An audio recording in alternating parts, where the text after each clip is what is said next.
Hello, I'm Althea Efunshile and I'm Chair of Ballet Black and a Non-Executive Director of Channel 4. I've been asked for some reflections on how the board can best support a cultural or creative industries organisation in such an unprecedented crisis. First, I think boards can support by being proportionate. They have a responsibility, of course, to oversee and monitor the executive's response to the crisis. But oversight can be exercised oppressively or helpfully. At a large organisation like Channel 4, with around 800 staff, the board was reassured by the establishment early on of a very well-run internal structure with gold and silver crisis command teams, scenario planning, risk registers, and so on.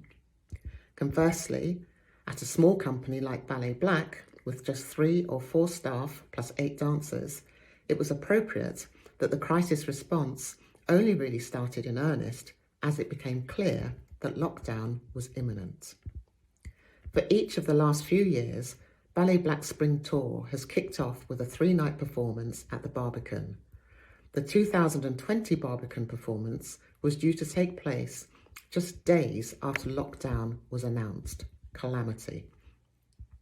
The board met quickly and virtually to touch base on the implications for staff, finances and cash flow, audiences, communications, the possibility of neither the spring nor the autumn tour proceeding, and so on.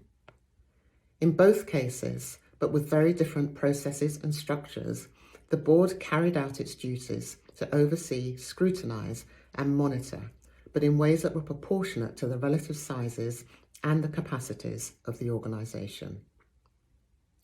Second, in a crisis, boards can support by not getting in the way. The board needs to have an ongoing understanding of what's happening in the organisation. Of course it does. But frequent, ad hoc and random communications and requests for information simply add to the stress of staff who are already frantically busy. Having established that there's a credible crisis response in place, the board's job is to trust staff to get on with it, but with an agreed pattern of communication so it can remain updated. Third, boards need to be present, available and flexible. The chair needs to be available to support the chief executive as necessary, someone to bounce ideas off, to take soundings on emerging risks, to judge how and when the rest of the board should be brought in. And board members need to be available for meetings that might be called at very short notice. Especially in a small organisation, it can be helpful for one or more board members to help out with something specific. At Ballet Black, for example, the board agreed actions that could be taken by individual board members, like checking the precise legal terms of our insurance policy and researching trusts and foundations.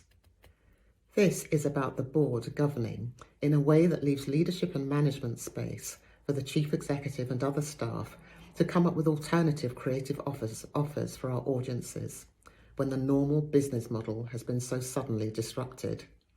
So, for example, at Channel 4, against the backdrop of severe disruption to production, we've seen new content that responds to the COVID-19 crisis and helps navigate audiences through this challenging time, but in a distinctly Channel 4 way. At Ballet Black, we're seeing the online release of Ballet Black Ballets and a virtual Sunday lunchtime adult beginner ballet class, all of which continue to challenge, comfort and enthuse, and show that excellent ballet is for everyone. Finally, of course, boards can support hugely by noticing the enormous efforts that staff are making, praising and applauding, asking them how they are, checking that they're well. Most of us have probably moved out of that immediate phase of sudden shock, where we witnessed life as we knew it shutting down before our very eyes, and we rapidly turned our organisations upside down. Many of us seem now to be in an odd, steady state phase where we've become used to this peculiar lockdown routine and we start to think about how we prepare for a future recovery. But the world is still very uncertain. It seems to me that boards can usefully support organisations now by carving out space to reflect with staff on the future. What have we been forced to stop that really we don't want to restart? What have we been forced to start that we really ought to keep? What might be the impact on the future behaviour of audiences and viewers? How do we survive and hopefully thrive in the future? What will the new normal look like? Thank you.